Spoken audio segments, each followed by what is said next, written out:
अलंकार काव्य की शोभा बढ़ाने वाले तत्व, और ये प्रतियोगी परीक्षाओं के लिए बहुत जरूरी है। अच्छा, इसका मतलब है कि आज हम अलंकार पर बात करने वाले हैं। वो क्या कहते हैं, वो तत्व जो कविता को और सुंदर बनाते हैं। हाँ बिल्कुल, और ये विषय प्रतियोगी परीक्षाओं के लिए तो बहुत ही महत्वपूर्ण है। तो चलिए शुरू करते हैं। अलंकार का परिचय। हाँ, इंट्रोडक्शन टू अलंकार, मतलब ये अलंकार है क्या। हम्म। इसका शाब्दिक अर्थ अगर देखें हम्म। तो ये अलम और कार से बना है। अलम मतलब भूषण या सजावट, और कार मतलब करने वाला। अच्छा, तो अलम मतलब आभूषण और कार मतलब। करने वाला। हाँ, तो अलंकार का मतलब हुआ सजाने वाला। बिल्कुल, सजाने वाला। परिभाषा भी यही कहती है क्या? कि जिस प्रकार आभूषण शरीर की शोभा बढ़ाते हैं, उसी प्रकार अलंकार काव्य की शोभा बढ़ाते हैं। बिल्कुल। आसान भाषा में। और इसकी जो औपचारिक परिभाषा है वो है, काव्य की शोभा बढ़ाने वाले धर्मों को अलंकार कहते हैं। ओके। और हाँ, एक एग्जाम फैक्ट, अलंकार शब्द का संधि विच्छेद है अलम प्लस कार, म में हलंत के साथ। अच्छा, ये याद रखने वाली बात है। तो ये तो हो गई परिभाषा। अब इसके भेद, मतलब इसके प्रकार भी होंगे। हाँ, अलंकार के भेद बताइए। देखिए, मुख्य रूप से 3 हैं। पहला है शब्दालंकार। शब्द अलंकार। इसमें सारा सौंदर्य शब्दों पर आधारित होता है। ओके, शब्दों पर। दूसरा है अर्थालंकार। इसमें सौंदर्य अर्थ पर आधारित होता है। ठीक है, यानी मीनिंग पर। और तीसरा है उभयालंकार, जो शब्द और अर्थ दोनों का मतलब एक मिश्रित रूप है। अच्छा। पर एग्जाम के लिए एक जरूरी बात यह है कि मुख्य रूप से परीक्षा में केवल शब्दालंकार और अर्थालंकार ही पूछे जाते हैं। तो हमारा फोकस इन्हीं 2 पर रहेगा। चले फिर शब्दालंकार से शुरू करते हैं। हाँ, शब्दालंकार, फिगर्स ऑफ साउंड। इसका क्या मतलब है? इसका मतलब है कि जब काव्य में शब्दों के विशेष प्रयोग से सौंदर्य या एक तरह का चमत्कार उत्पन्न होता है। और इसकी खासियत यह है कि यदि शब्द बदल दिया जाए तो वो चमत्कार समाप्त हो जाता है। अच्छा, मतलब अगर हम उस शब्द की जगह उसका पर्यायवाची भी रख दें तो वो बात नहीं रहेगी। बिल्कुल नहीं रहेगी, वो जादू खत्म हो जाएगा। समझ गई। इसके मुख्य प्रकार कौन कौन से हैं? इसके 3 मुख्य प्रकार हैं, अनुप्रास, यमक और श्लेष। अनुप्रास, यमक और श्लेष। ठीक है। ठीक है, तो पहले अनुप्रास से शुरू करें। हाँ, अनुप्रास अलंकार ये तब होता है जब एक ही वर्ण, मतलब लेटर या साउंड की आवृत्ति बार बार हो। अच्छा, जब कोई एक अक्षर बार बार दोहराया जाए। जैसे वो एक बहुत प्रसिद्ध उदाहरण है, तरनी तनुजा तट तमाल तरुवर बहुछाए। हाँ यही वाला। इसमें आप देखेंगी त वर्ण की आवृत्ति बार बार हुई है। हाँ, त बार बार आ रहा है। हाँ, तो ये अनुप्रास हो गया। बिल्कुल। और परीक्षा के लिए एक फैक्ट ये भी है कि इसमें स्वरों की, मतलब वाउल्स की समानता जरूरी नहीं है। केवल व्यंजनों, कॉन्सोनेंट्स की आवृत्ति देखी जाती है। ये बहुत जरूरी पॉइंट है। तो क्या अनुप्रास के भी प्रकार होते हैं? हाँ, अनुप्रास के भी मुख्य प्रकार हैं। जैसे पहला है छेकानुप्रास। इसमें एक वर्ण की आवृत्ति केवल एक बार होती है। मतलब वो अक्षर कुल 2 बार आएगा। हाँ, सिर्फ एक बार दोहराया जाएगा। दूसरा है वृत्त्यानुप्रास। इसमें एक वर्ण की आवृत्ति अनेक बार होती है। अच्छा, मतलब 2 से ज्यादा बार। बिल्कुल।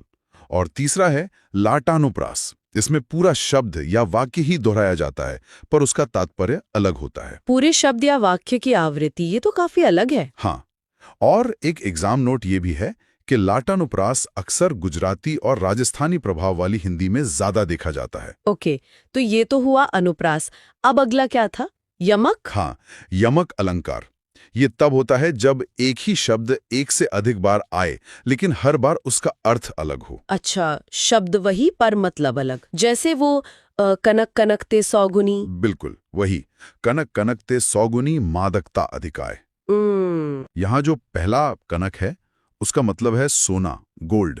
और दूसरे कनक का मतलब है धतूरा। अच्छा, तो एक कनक सोना है और दूसरा धतूरा। हाँ, और एग्जाम के लिए एक ट्रिक यह है कि यमक में शब्द का जोड़ा, मतलब पैर, अक्सर दिखता है।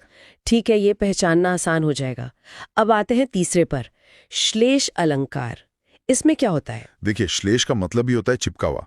तो इसमें शब्द एक बार प्रयुक्त होता है, लेकिन उसके अनेक अर्थ चिपके होते हैं। एक शब्द पर मतलब कई सारे।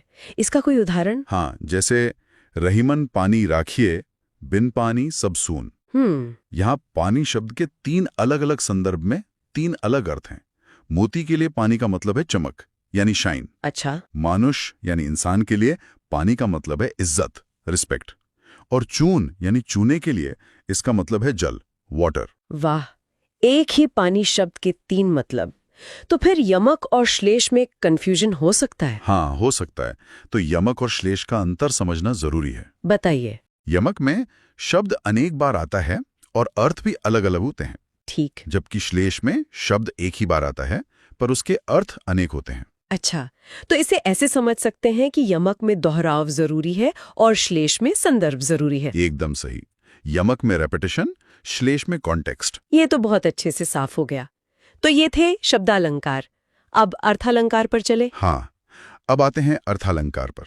Figures of meaning. ये तब होता है जब काव्य में अर्थ के माध्यम से सौंदर्य उत्पन्न हो। मतलब यहाँ पर सुंदरता शब्दों में नहीं बल्कि उनके मतलब में छिपी होती है। बिल्कुल, और इसकी विशेषता यही है कि शब्द बदलने पर भी सौंदर्य बना रहता है। आप पर्यायवाची रख दीजिए, कोई फर्क नहीं पड़ेगा। अच्छा, तो इसमें कौन कौन से मुख्य प्रकार हैं? इसमें है उपमा, रूपक, उत्प्रेक्षा, अतिशयोक्ति और मानवीकरण। ठीक है, तो एक एक करके समझते हैं। पहला, उपमा अलंकार। हाँ, उपमा। इसमें जब समान धर्म मतलब कॉमन ट्रेड के आधार पर 2 वस्तुओं की तुलना की जाए। तुलना, सिमिली। हाँ, इसके 4 अंग होते हैं: उपमेय, उपमान, वाचक शब्द और साधारण धर्म। उपमेय मतलब जिसकी तुलना हो रही है और उपमान मतलब जिससे तुलना हो रही है। बिल्कुल, और वाचक शब्द वो कनेक्टर है, जैसे सा, सी, से। और साधारण धर्म वो कॉमन गुण है। इसका एक उदाहरण देखते हैं। पीपर पात सरिस मंडोला। हाँ, इसमें मन उपमेय है, उसकी तुलना पीपर पात यानी पीपल के पत्ते से हो रही है तो वो उपमान है। डोला यानी डोलना, ये साधारण धर्म है। और सरिस वाचक शब्द है। ये तो बहुत साफ हो गया। और उपमा को पहचानने की कोई ट्रिक भी है? हाँ, एक तरह की चीट शीट है। बताइए। ट्रिक ये है कि योजक चिन्ह यानी हाइफन के बाद यदि सा, सी, से, सम या सरिस जैसे शब्द आए तो वो उपमा होता है। अच्छा, जैसे मखमल के झूल पड़े हाथी सा टीला। हाँ, इसमें हाथी सा में ये ट्रिक काम कर रही है। बिल्कुल। इफ सा सी follows a hyphen it is likely उपमा। ये तो बहुत आसान हो गया। अब अगला है रूपक अलंकार मतलब उपमेय यानी मेटाफोर। इसमें उपमेय और उपमान में कोई अंतर नहीं रहता, दोनों एक हो जाते हैं। मतलब यहाँ तुलना नहीं होती, एक को दूसरा मान ही लिया जाता है। हाँ, जैसे उदाहरण है चरण कमल बंदो हरिराई। इसका विश्लेषण करें तो यहाँ पैरों को ही कमल मान लिया गया है, ये नहीं कहा कि पैर कमल जैसे हैं। कहा है कि पैर ही कमल है। बिल्कुल, और इसको पहचानने की भी एक ट्रिक है। क्या? इसमें भी अक्सर 2 शब्दों के बीच योजक चिन्ह होता है लेकिन उसके पीछे सा या सी नहीं होता। अच्छा, तो चरण कमल में योजक चिन्ह है पर सा नहीं है, ये रूपक हो गया। हाँ, यही इसकी पहचान है। वाह, उपमा और रूपक का अंतर अब एकदम साफ है। अब उत्प्रेक्षा अलंकार। उत्प्रेक्षा में जब उपमेय में उपमान की कल्पना या संभावना व्यक्त की जाए। कल्पना या संभावना मतलब एज इफ वाली बात। हाँ, पोएटिक प्रोबेबिलिटी। जैसे कि उदाहरण है उस काल मारे क्रोध के तनु कांपने उसका लगा, मानो हवा के जोर से सोता हुआ सागर जगा। बिल्कुल, यहाँ पर कांपते हुए शरीर में ऐसी कल्पना की जा रही है कि मानो सोता हुआ सागर जाग गया हो। तो क्या उत्प्रेक्षा को पहचानने के लिए भी कोई कीवर्ड्स है? हाँ, बिल्कुल है। क्या है? जनु, जानो, मनु, मानो, मनहु, जनहु। अरे वाह, तो ये तो और भी आसान है।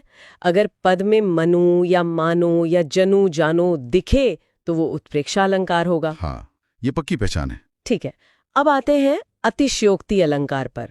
हाइपरबली। हाँ, अतिशयोक्ति जब किसी बात का वर्णन बहुत बढ़ा चढ़ाकर मतलब लोक सीमा से बाहर किया जाए। Description beyond reality. हाँ, जैसे हनुमान की पूंछ में लगन न पाई आग, लंका सिगरी जल गई गए निशाचर भाग। इसमें तो बात बहुत ही बढ़ा चढ़ाकर कही गई है। बिल्कुल, विश्लेषण यही कहता है कि पूंछ में आग लगने से पहले ही लंका का जल जाना असंभव है। यही अतिशयोक्ति है। समझ गए। अच्छा, 2 और अलंकार हैं, भ्रांतिमान और संदेह। इनमें अक्सर कंफ्यूजन होता है। हाँ, तो भ्रांतिमान और संदेह का अंतर समझ लेते हैं। भ्रांतिमान में भ्रम पक्का हो जाता है, जैसे रस्सी को सांप समझकर भाग जाना। अच्छा, मतलब गलती से कुछ और पक्का मान लेना। हाँ, और संदेह में अनिश्चय बना रहता है, ये है या वो है वाली स्थिति। जैसे सारी बिच नारी है कि नारी बिच सारी है। यहाँ तय ही नहीं हो पा रहा है। हाँ, अनिश्चितता बनी हुई है, यही संदेह है। ओके, अब ये भी साफ हो गया। अब आखिरी वाला, मानवीकरण अलंकार। मानवीकरण, पर्सोनिफिकेशन। जब प्राकृतिक वस्तुओं जैसे पेड़, पौधे, बादल में मानवीय भावनाओं का आरोप हो। मतलब जब प्रकृति की चीजों को इंसानों की तरह काम करते दिखाया जाए। हाँ, जैसे उदाहरण है फूल हंसे, कलियां मुस्काएं। इसमें फूलों को हंसते और कलियों को मुस्कुराते दिखाया है, जो कि इंसानी काम है। बिल्कुल। और एग्जाम के लिए टिप यही है कि look for nature doing human actions, जैसे मुस्कुराना, रोना, नाचना। ये तो बहुत दिलचस्प है। तो अब एक बार फटाफट परीक्षा के लिए एक सारांश देख लें। हाँ, बिल्कुल। Master cheat sheet. अनुप्रास, वर्णों की आवृत्ति। यमक, शब्दावृत्ति पर अर्थ अलग। श्लेष, एक शब्द पर अनेक अर्थ। उपमा सा, सी, से, सम जैसे कीवर्ड्स। और रूपक। योजक चिन्ह पर सा नहीं। और उत्प्रेक्षा। जनो, जानो, मनो, मानो, इमेजिनेशन। बहुत बढ़िया। तो निष्कर्ष क्या निकला? निष्कर्ष यही है कि अलंकार काव्य की आत्मा तो नहीं, पर उसका आभूषण जरूर है। ये बहुत अच्छी बात कही। और परीक्षा के लिए कोई आखिरी सलाह? फाइनल एग्जाम टिप यही है कि सबसे पहले वाचक शब्दों को ढूंढें, जैसे सा, सी या मनु, मानो। यदि वे न मिलें तब अर्थ पर ध्यान दें। ये बहुत ही काम की सलाह है और आपकी परीक्षाओं के लिए शुभकामनाएं।